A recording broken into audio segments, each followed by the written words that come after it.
Los historiadores lo han sabido siempre, pero para los cristianos que tienen la creencia de que Jesús era el único hijo de María, que permaneció virgen, será una sorpresa saber que el verdadero Jesús tuvo varios hermanos y hermanas, y que después de su muerte, sus seguidores fueron guiados por su hermano Santiago, también llamado el Justo. Eisenman cree que algunos de los manuscritos y esta iglesia primitiva de Santiago tienen mucho en común. Ambos se llaman a sí mismos los humildes, sumisos o pobres. Son los ebionitas.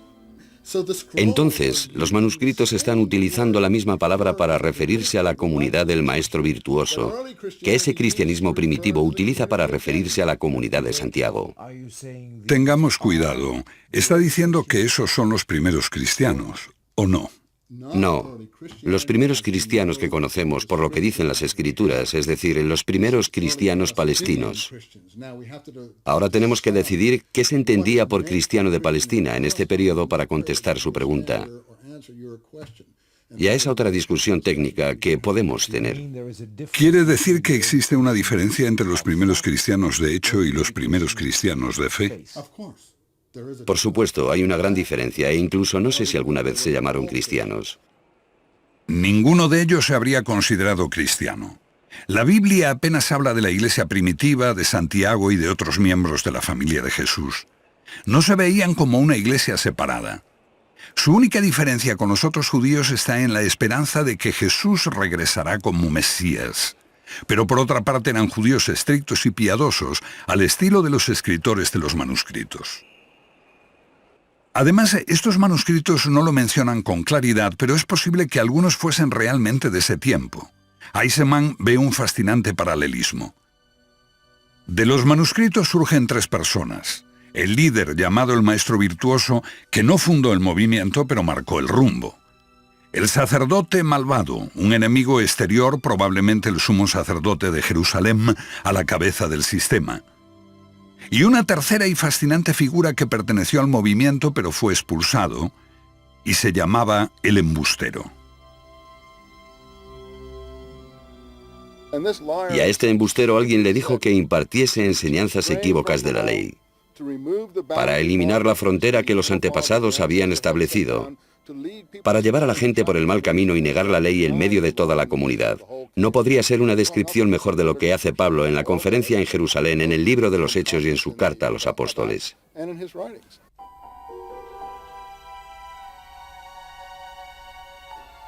San Pablo, considerado como un embustero, los evangelios narran cómo Pablo, enviado por el sumo sacerdote para arrestar a los seguidores de Jesús, se convierte gracias a una visión cegadora camino de Damasco. En los manuscritos del Mar Muerto, Damasco es utilizada como un nombre clave para mencionar la región donde están situados los campamentos en el desierto. Lo que algunos especialistas han propuesto es que Damasco es un distrito dentro del sistema administrativo romano y otro término para designar la región de Qumran. Se trató de una conversión, las creencias de Santiago, pero que después le crearon conflictos, aunque muchos estudiosos, incluido Larry Schiffman, rechazan categóricamente relacionar ambas cosas. Esta teoría se ajusta a la historia. Según podemos reconstruir, parece que muy pronto se desarrollaron dos corrientes. Una, personificada por Santiago el Justo, que quería mantener el cristianismo como una forma de judaísmo, practicando todos los ritos judíos. La otra pretendía ver al cristianismo como un movimiento mundial y ponerlo fuera de Palestina y fuera de la comunidad judía. Y esto, por supuesto, es lo más conocido de las escrituras de Pablo. En esta confrontación entre Santiago y Pablo tenemos el verdadero epítome de lo que se dice de Qumran. En la carta de Santiago dice que si quebrantas un pequeño punto de la ley, eres culpable de quebrantarla toda. Por lo tanto, sé un mantenedor, no un quebrantador. Sé un hacedor. Todas estas palabras las encontramos en el vocabulario de Qumran. Santiago es un cabal representante de la escuela de pensamiento de Qumran. Tiene un compromiso con las leyes del país, con su independencia, resistencia al gobierno extranjero, resistencia al sacrificio extranjero en el templo, resistencia a todo lo extranjero, y Pablo es todo lo opuesto. ¿Qué dice San Pablo? Pablo dice lo opuesto. La vía de Pablo lleva el cristianismo a los gentiles. Pablo dice que todos somos iguales en Cristo Jesús. Pablo representa el cosmopolitismo helenístico. Pablo ha llegado desde la lejana ciudad de Tarso, años después de la muerte de Jesús, de un mundo de griegos y romanos. Es de buena familia y tal vez lejanamente relacionado con los herodianos. No rechaza a los romanos, al contrario, es incluso ciudadano de Roma y está protegido por su poder. Esos grupos contrarios a Pablo utilizan el mismo lenguaje de Qumran, llamándole un enemigo, un adversario, un embustero, un lenguaraz. Son las mismas expresiones que encontramos en Qumran.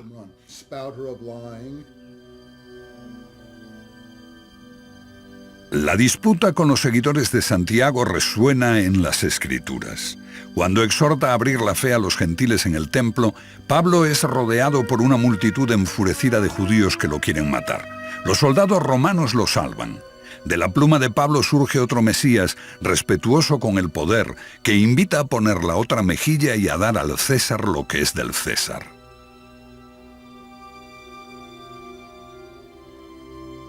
Pablo no sabe nada de Jesús. Un hecho que parece conocer es que fue crucificado. No parece disponer de material íntimo, ni siquiera lo cita. Es muy sorprendente que alguien que vive en una proximidad tal y que tendría que conocer historias y haber oído relatos de otra gente, sepa tan poco sobre Jesús. La figura que Pablo sí conoce es la que revela cosas desde una morada celestial. La figura que él llama Cristo Jesús está en los cielos. Es el Espíritu Santo que le revela a Pablo este Cristo Jesús de los cielos. Por eso los grupos de Qumran se habrían referido a un personaje tal como un hombre de mentiras y cosas así, porque obviamente en una situación como esa el Cristo Jesús en los cielos se transforma en lo que piensas que debería ser. Entonces, ¿quién conocía al Jesús terrenal? Bueno, gente como Santiago, la persona que vivió con él, que ocupó su lugar y fue martirizado como parece que lo fue. Por eso, yo digo que una vez encontrado el Santiago histórico, en realidad has hallado al Jesús histórico. Pablo difunde su palabra fuera, lejos de la iglesia de Santiago. Una misión que se adapta mejor al mundo de los gentiles, griegos y romanos. El mensaje de un Cristo para todos, un Jesús más suave que el Mesías de los manuscritos del Mar Muerto.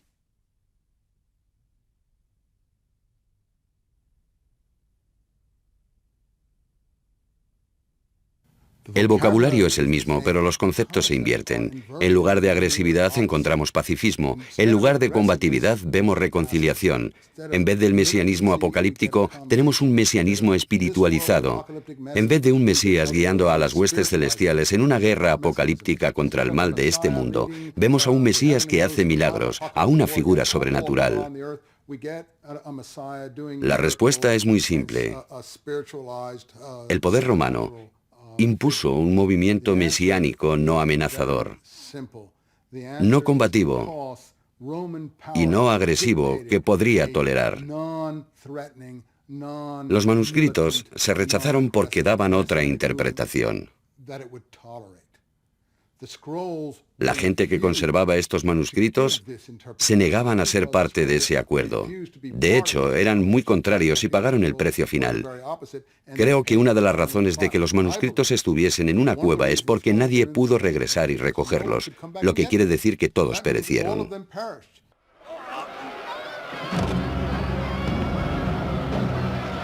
Estamos en el año 67, cuando toda una generación posterior a Jesús muere.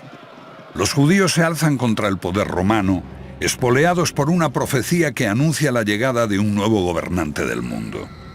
Él expulsará todo el mal de la tierra, pero el Mesías no viene. El apocalipsis se torna en catástrofe y holocausto. El emperador Vespasiano arrasa Palestina. Los judíos son diezmados. Decenas de miles son crucificados, multitud de personas son asesinadas o llevadas como esclavos. Jerusalén arde, el templo es arrasado, sus tesoros saqueados.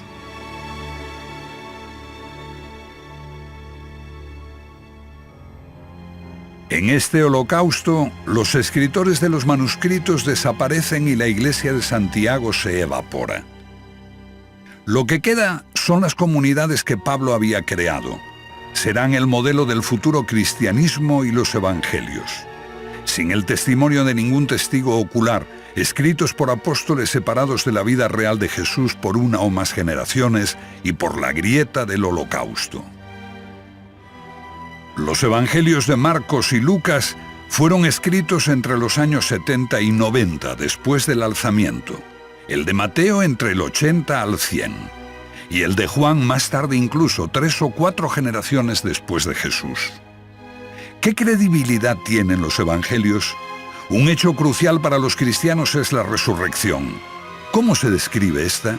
En Marcos, 3 mujeres ven a un joven vestido de blanco.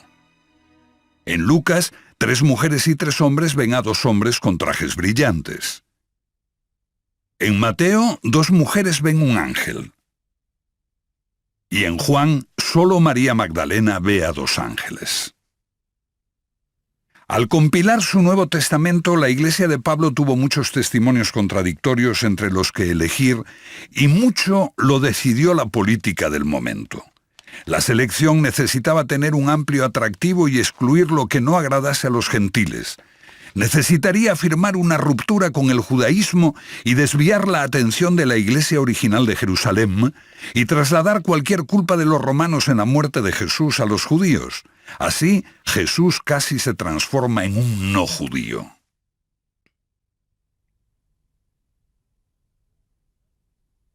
La única forma de mesianismo que Roma estaba dispuesta a aceptar era la forma que ahora llamamos cristianismo, que fue, de hecho, adoptada en el Imperio Romano en la forma que conocemos 300 años después. La única forma de judaísmo que Roma estaba dispuesta a aceptar es la forma de judaísmo que conocemos ahora. Y esas son contradicciones para el judaísmo. Es decir, el judaísmo fariseo que se adueña del judaísmo rabínico. Entonces, las contradicciones para el judaísmo son tan extremas como lo son para el cristianismo, porque ambas tienen la misma visión farisíaca hacia el poder romano que he estado señalando, y que es la de la aceptación. La estrella de la profecía es utilizada por su fundador, un oscuro rabí. La mayor parte del mundo no ha oído jamás su nombre, Rabí Jochanan ben Zocha. Los judíos lo conocen, pero otros apenas lo conocen. Se dice en los materiales talmúdicos que salió de incógnito de Jerusalén en un ataúd en los tiempos de la guerra con Roma, entre el 67 al 70 después de Cristo. Él disparó una flecha al campo romano diciendo: el rabí Jochanan es amigo del emperador. Eso revela la orientación del partido fariseo. Estaban con los romanos. Entonces es llevado al campo romano y revela la profecía mesiánica a Vespasiano. Vespasiano es el futuro emperador romano y será quien destruya Jerusalén, el padre de una nueva familia imperial llamada Flavio. El líder, el general de los romanos. Sí, y le dice: eres el gobernante del mundo llamado desde Palestina para gobernar al mundo. Lo que ha hecho esta persona es aplicar la más preciada profecía de su pueblo al destructor de su pueblo, el destructor del templo y de su tierra natal. Nada podría ser más cínico ni más humillante. Pero, ¿qué hay en los manuscritos? En esos rollos tenemos la literatura de un pueblo que no se sometía. Podemos creer en la política del rabí Jochanan o en la de Jesús que sugiere poner la otra mejilla, o como dice Pablo, las autoridades romanas son aquellas que debes aceptar. Podemos creer que es una política pragmática y que era la más sabia para sobrevivir. Pero no puedes sino admirar a esa otra gente rebelde. Estemos o no de acuerdo con ellos, eran los mártires de la época. Los otros eran los acomodaticios. Y la razón de que no sobrevivieron es porque anhelaban la totalidad. La literatura que nos legaron y que ha salido a la luz son los manuscritos.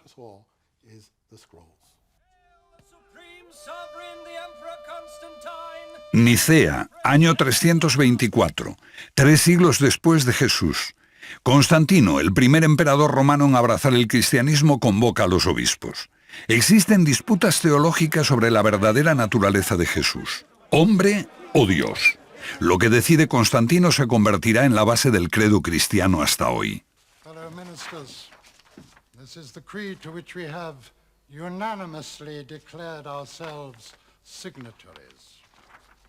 En la auténtica tradición romana, por voto mayoritario de los obispos y por decreto imperial, Jesús se transforma en un Dios.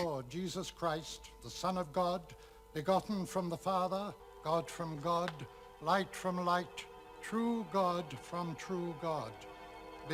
El rumbo iniciado por Pablo concluye. Todas las voces disidentes son silenciadas. Los manuscritos del Mar Muerto hablan de hijos de Dios en plural. Son los perfectos, son la gente que cumple perfectamente con la ley. ¿Cómo se hubiese sentido el Jesús histórico de haber sabido que sería llamado el divino Hijo de Dios y el único? Creo que se había horrorizado, completamente horrorizado. Es todo lo opuesto a lo que él representaba o podía haber representado en la Palestina de la que hablamos.